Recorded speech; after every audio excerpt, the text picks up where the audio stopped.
administration prepared to give the court what it wants in terms of the time of the flights that departed, that went to El Salvador, and some of those details that the judge is asking for in trying to determine the timing. Clearly, the 5 named individuals were not deported in compliance, but looking more broadly, wanting to know about the timing of flights and so forth, because the verbal order did say turn around the flights if there's an issue. So is the administration prepared to provide that information?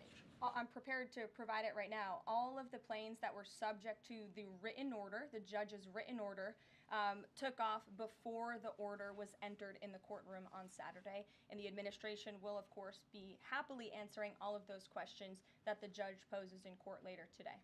And for people who have due process questions about making certain that there wasn't anyone who was swept up who did not meet the criteria that you laid out, is there a way for the administration to provide more detail about how that was determined, who the individuals were that met this deportation order? Yes, I can assure the American people that Customs and Border Patrol and ICE and the Department of Homeland Security are sure about the identities of the individuals who were on these planes and the threat that they pose to our homeland. They take this incredibly seriously. They are putting their lives on the line to deport these designated terrorists from our country, and they should be trusted to do that. And that's exactly what the American people elected this president to do.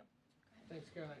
Just to follow up on that then, so you're saying definitively that the administration can prove everyone that was put on those flights to El Salvador was either a member of Tren de Aragua, MS-13, or some other entity? We've already provided the breakdown in the effort of transparency about the 261 illegal aliens who were deported.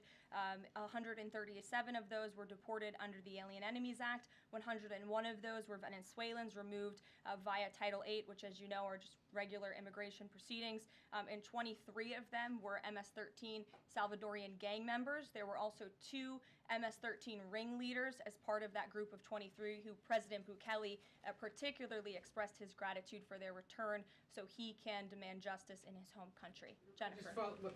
What criteria, though, other than, say, tattoos or maybe being in the wrong place at the wrong time, are they using to determine that someone is actually a member of one of these organizations?